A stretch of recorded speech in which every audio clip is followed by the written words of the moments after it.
Bom dia, meus irmãos. Que privilégio estar chegando na sua casa nesse dia tão especial para comemorar com você a Páscoa. A Páscoa, para nós cristãos, é o evento mais importante do nosso calendário.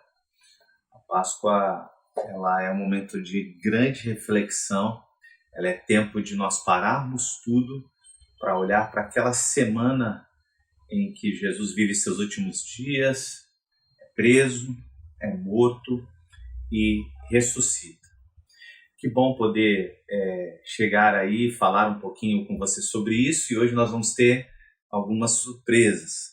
Mas antes das surpresas, eu quero relembrar você que no próximo fim de semana ainda não teremos culto presencial.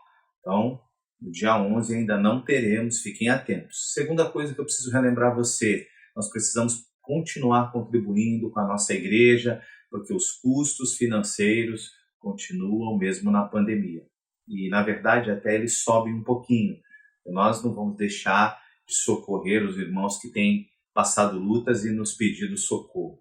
Você sabe que a Bíblia nos chama para sermos fiéis nas contribuições, então, por favor, continue sendo fiel para que a gente faça grandes coisas, como fizemos agora o projeto com os profissionais de saúde. Você deve ter acompanhado aí nas redes sociais, uma ação muito legal, mas que só é permitida porque a gente consegue recursos, a gente precisa ir atrás de recursos. Temos outros grandes planos, mas para que eles aconteçam, nós precisamos continuar sendo fiéis. Agora, meus irmãos, vamos ter a representação de uma cantata muito especial que falou ao coração de todos. E eu queria que você chamasse aí a sua família, se não estão já todos com vocês, para ouvir e participar da reapresentação dessa cantata tão linda. E logo após eu vou voltar aqui para trazer uma breve reflexão, uma breve meditação sobre o domingo. Se você ainda não assistiu o culto de quarta-feira, onde eu falo sobre a última semana de Jesus, depois desse culto você assista, que aí você vai entender a última semana da vida de Jesus, de domingo a domingo. Eu volto daqui a pouco, depois da cantata.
está conhecendo agora.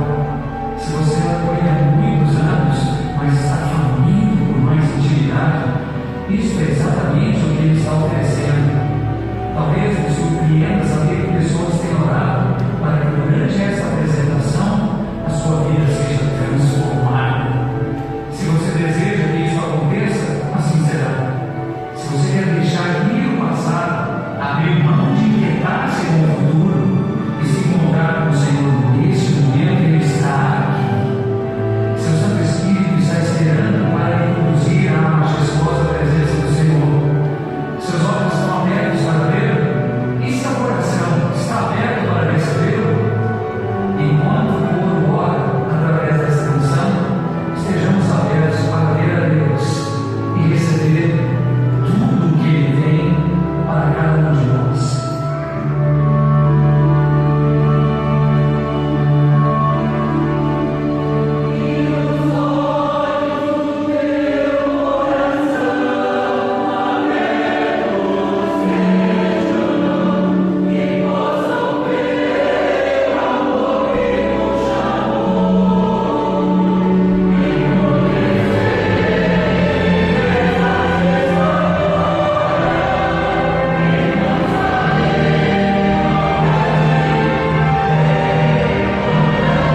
e alcançou o corredor ferido.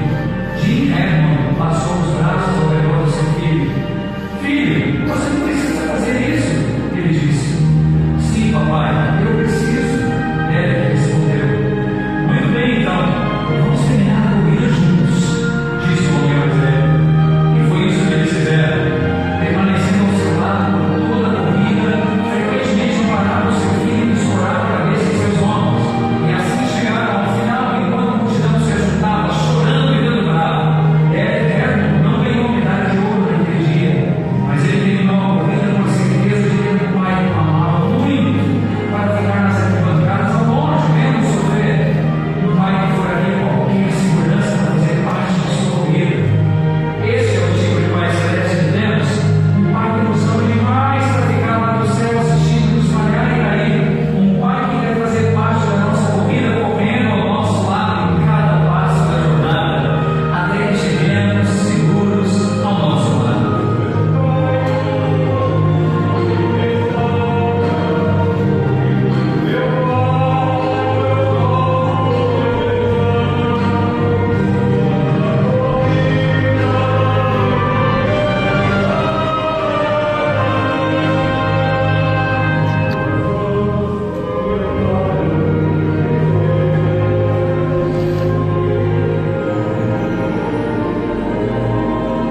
e te encontrar de uma forma mais pessoal.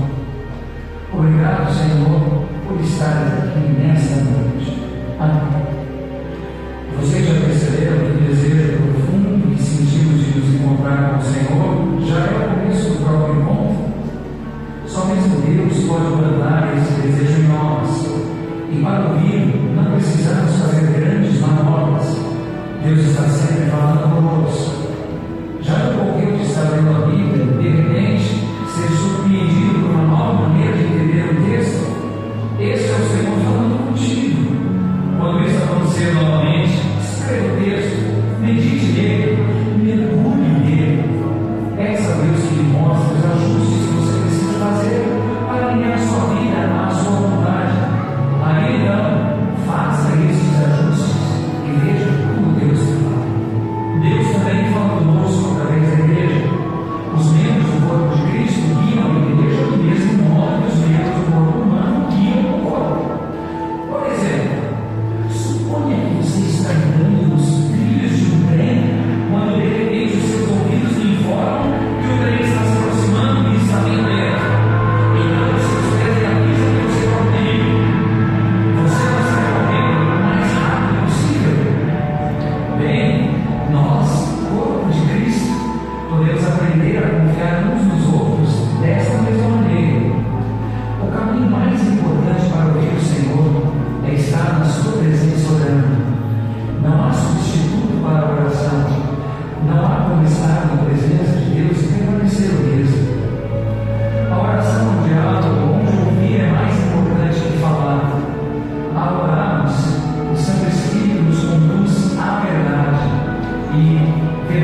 mas devemos ter cuidado para não julgar o Senhor estando em meio a coisas ruins.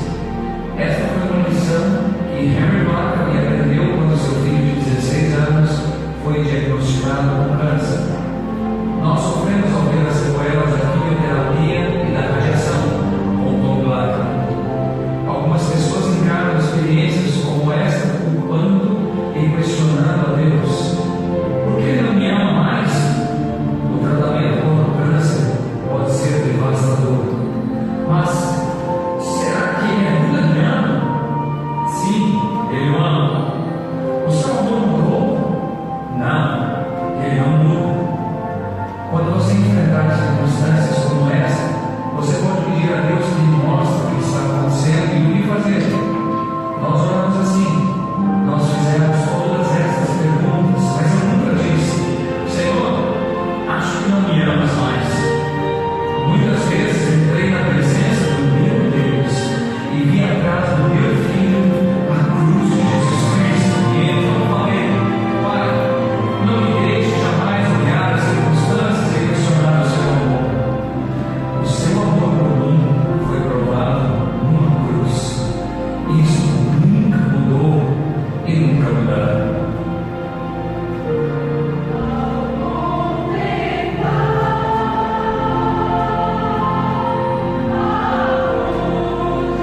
Olá, queridos. Eu acho que você deve ter sido muito abençoado com a lembrança dessa cantata, né? Depois que terminarmos o culto, eu vou pedir para você compartilhar com os seus amigos, com o maior número de pessoas possível, para que outras pessoas também sejam abençoadas. Se você ainda não assistiu o culto de quarta-feira, só vou rememorar um pouquinho. Nós falamos sobre a última semana de Jesus e chegamos até o sábado do silêncio. Lembram dessa expressão? E aí, agora chegamos no domingo, o domingo de Páscoa. E eu quero agora relembrar com você o impacto daquela Páscoa nos primeiros discípulos de Jesus e também, irmãos, trazer para o nosso coração esse impacto. Não só mergulhar aqui no texto de Lucas, capítulo 24, versículos 1 em diante, e ver o que Jesus, o que a ressurreição de Jesus causou naqueles discípulos, mas também trazer essas lições preciosas para o nosso coração num tempo de tanta morte, num tempo de tanta luta, num tempo de tanta dor. Eu vou lendo os versículos de Lucas conforme for utilizando aqui e trazendo lições. Vou começar pelos versículos 1 e 2 do capítulo 24 de Lucas. E encontraram a pedra removida do sepulcro, mas ao entrarem não encontraram o corpo. Versículo 2 eu estou lendo. E encontraram a pedra removida do sepulcro, mas ao entrarem não acharam o corpo. Depois de uma semana de muita luta de Jesus e de muita luta também repleta de situações para os seus discípulos, estamos agora nesse momento em que os discípulos visitam o túmulo e não encontram nada, não encontram o corpo. Um momento de reflexões, um momento de... eu fico pensando ali, né, na primeira cena, o que causou no coração deles, um momento de lembranças e um momento de grande aprendizado. Irmãos queridos, quando a gente lê a Bíblia, a gente percebe o quanto Satanás lutou para que isso não acontecesse. Satanás lutou para que Cristo não fosse à cruz. Lutou ao tentá-lo, lutou ao usar a boca de discípulos. Alguns discípulos disseram, não, você não vai morrer crucificado. Lutou ao fazê-lo se sentir traído. Aconteceu uma guerra, irmãos, espiritual. Mas naquele domingo e neste domingo que comemoramos a ressurreição de Jesus, que lembramos da Páscoa, a gente para ver que o Senhor venceu. O eterno Deus venceu. É claro que não tínhamos dúvida de que isso ia acontecer, mas essa verdade de que ele venceu, inclusive contra os argumentos, as ideias de Satanás, traz para o nosso coração uma grande tranquilidade. Irmãos, houve algum impedimento também, não só para ele não ir à cruz e não cumprir o plano de morte e ressurreição, mas também dos soldados romanos. Eles tentaram subornar pessoas para dizer que o corpo de Jesus havia sido roubado. Nós não podemos esquecer que houve uma conspiração das trevas para que a mensagem da ressurreição não chegasse na gente. Irmãos queridos, que bom! Glória a Deus que essa mensagem chegou aos nossos corações e à nossa vida, porque não há mensagem mais importante para o Evangelho do que a mensagem de morte e ressurreição do nosso Senhor e Salvador Cristo Jesus. Sabemos que aquele impacto foi muito forte na vida das pessoas que receberam essa mensagem. E daqui a pouco vamos passar um pouquinho por isso. Mas, irmãos queridos, o que o túmulo vazio, que lições o túmulo vazio trouxe àqueles discípulos? O domingo chegou e o que eles aprenderam com o domingo e o que pode nos trazer de lições? Eles encontraram então a pedra removida e não encontraram o corpo.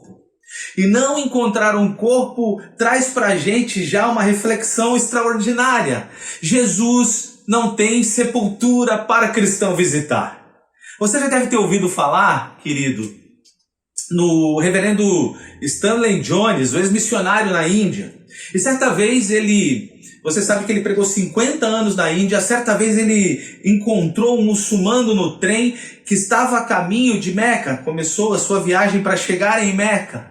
E ele perguntou para o muçulmano: o que você está indo fazer?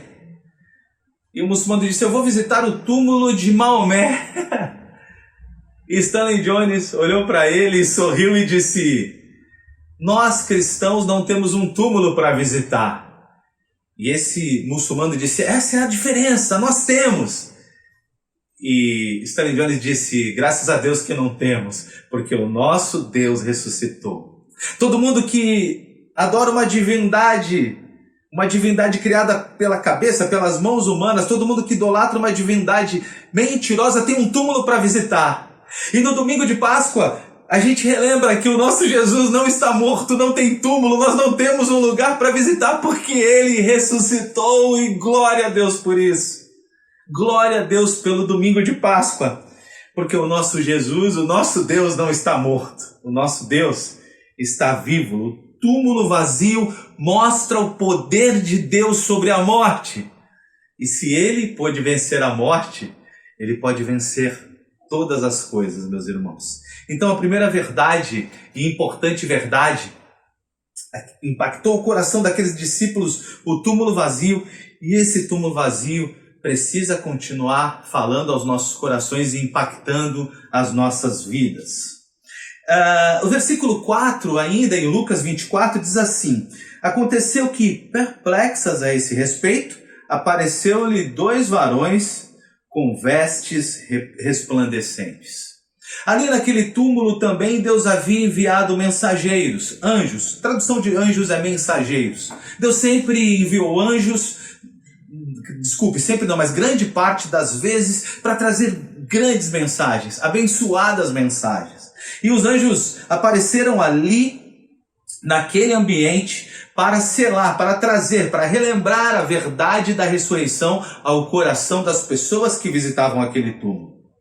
Queridos, é interessante que na vida de Jesus, na história de Jesus, anjos apareceram em vários momentos. Você lembra em Belém o anúncio dos anjos? Lá em Lucas capítulo 10, versículo 10 e 11, não temais, eis que vos trago nova de grande alegria. Essa foi a mensagem do anjo no nascimento de Jesus. Se a gente caminhar um pouquinho pelas escrituras, a gente vai ver que um anjo aparece para consolar, confortar Jesus quando ele foi tentado. Se você olhar um pouquinho mais, um anjo aparece lá no Getsemane. Vamos falar sobre isso, sobre o Getsemane à noite. Eu te aguardo à noite, ao vivo pelo Zoom, para nós, vai estar nos nossos canais sendo transmitido para falarmos sobre Getsemane. Mas no Getsemane apareceu um anjo também. E agora os anjos aparecem, e olha a mensagem dos anjos. Mateus 28 retrata o que eles disseram para as pessoas que visitavam o túmulo. Não temas, porque sei que buscais Jesus, que foi crucificado. Ele não está aqui, ressuscitou, como tinha dito. O túmulo está vazio. O túmulo estava vazio e está vazio.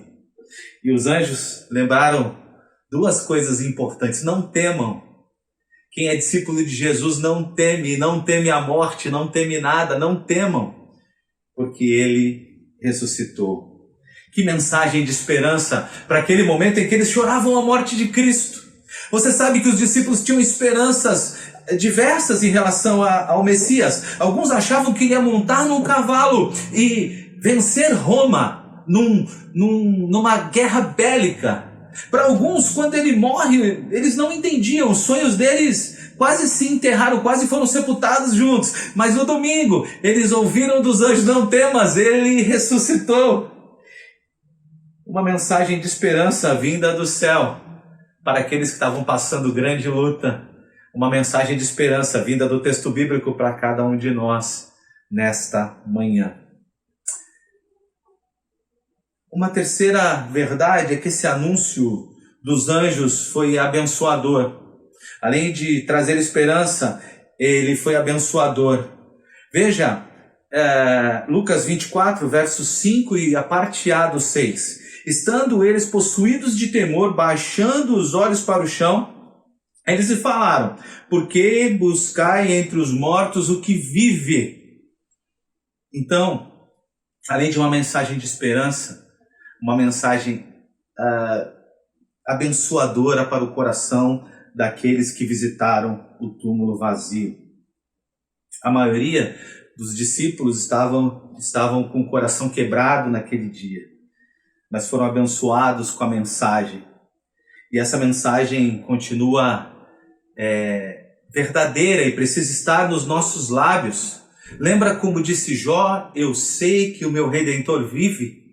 Isso nós precisamos continuar declarando, isso nós precisamos continuar vivendo, isso precisamos continuar falando.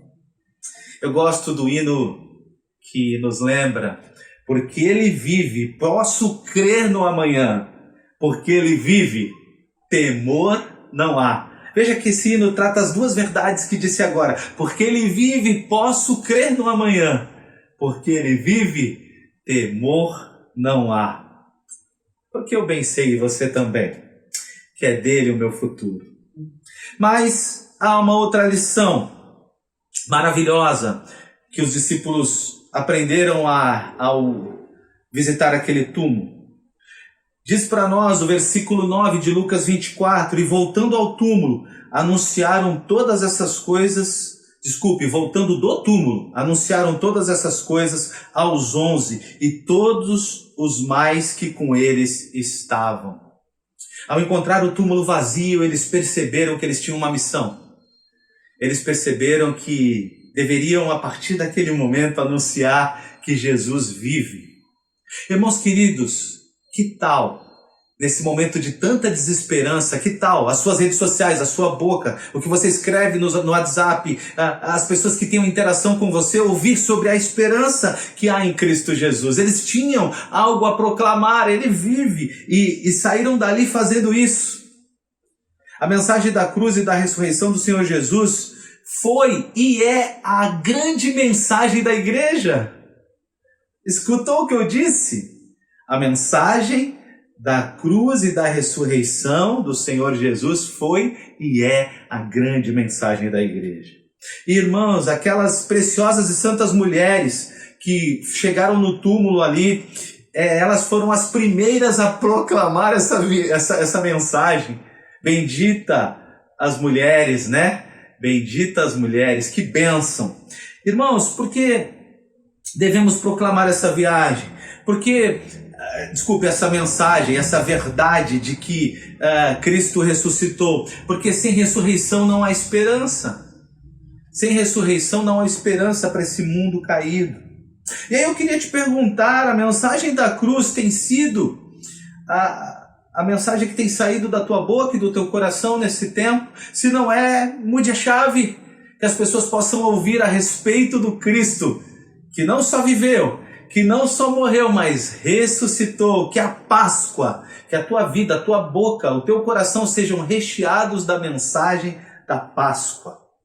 E queridos, e aí a gente vê um pouquinho e bem rapidamente para encerrar, os encontros daqueles que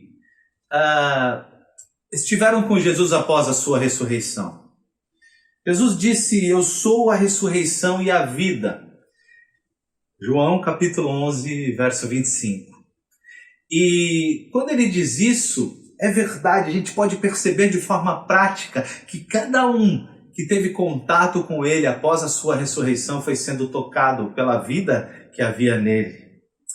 Se você olhar com calma, os discípulos de Jesus foram paulatinamente, ou seja, vagarosamente, um a um, né? Ou grupos pequenos encontrando com Jesus ressurreto. Primeiro, você sabe, Maria Madalena, ela teve a visão do Jesus ressurreto e aquilo marcou a sua vida profundamente. Depois, 2 discípulos no caminho do cenáculo. Logo mais, o caminho de Emaús.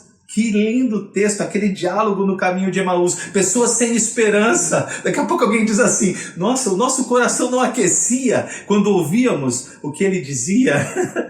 Como o coração de alguém que ouve Jesus aquece em qualquer tempo. Depois, irmãos, Aquele diálogo com Pedro, Pedro, tu me amas, um diálogo restaurador, um diálogo para restituir a fé, restaurar a fé do discípulo. Depois, você sabe, o apóstolo Paulo diz para a gente, lá em 1 Coríntios capítulos 15, verso 6, diz assim o texto: depois foi visto por mais de 500 irmãos de uma só vez. Irmãos queridos, a ressurreição de Jesus trouxe impacto na vida de todos aqueles que encontraram com ele. E que o domingo da ressurreição, o domingo de Páscoa, num tempo como esse, possa trazer esse impacto à nossa vida, meus irmãos queridos.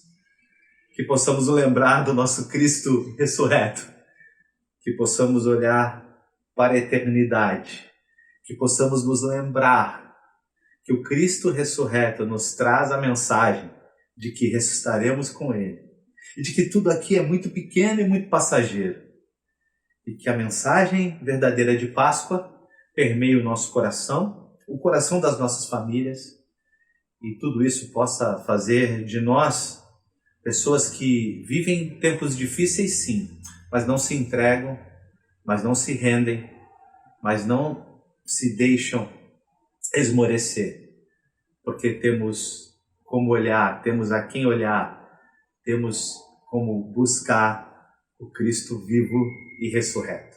Que Deus abençoe você e a sua família. Eu quero orar por você agora, pedindo que Deus toque no teu coração nessa Páscoa e que a mensagem de Páscoa possa ter entrado aí na tua vida e no teu coração. O domingo, chegamos no domingo da ressurreição e glória a Deus por isso. Senhor, muito obrigado pela vida dos meus irmãos. Abençoa, Pai, a vida de cada um deles. Que a mensagem de Páscoa possa ter surtido efeito no coração de cada um que ouviu essa mensagem. Obrigado porque o Senhor veio aqui nos visitar, encarnou. Obrigado porque o Senhor enfrentou a morte. Obrigado porque o Senhor venceu a morte e ressuscitou. Eu confesso que meu agradecimento e meu coração é feito com lágrimas nos olhos, porque pela primeira vez na história da tua igreja, nós não estamos reunidos comemorando essa Páscoa, mas eu sei que não estamos reunidos como igreja, mas que o Senhor está conosco. O Senhor disse isso. Que essa tua presença em nós nos traga o conforto para continuar vivendo nesse tempo difícil. E que o amor de Deus, nosso Pai, a graça do nosso Senhor e Salvador Cristo Jesus e a consolação do Consolador Espírito Santo esteja com os meus irmãos e com todos aqueles que hoje estão com o coração exultando de alegria e dizendo: Ele vive. Amém. Que Deus abençoe sua vida. Que você tenha uma manhã de Páscoa e uma Páscoa, um dia de Páscoa muito especial. Até a noite.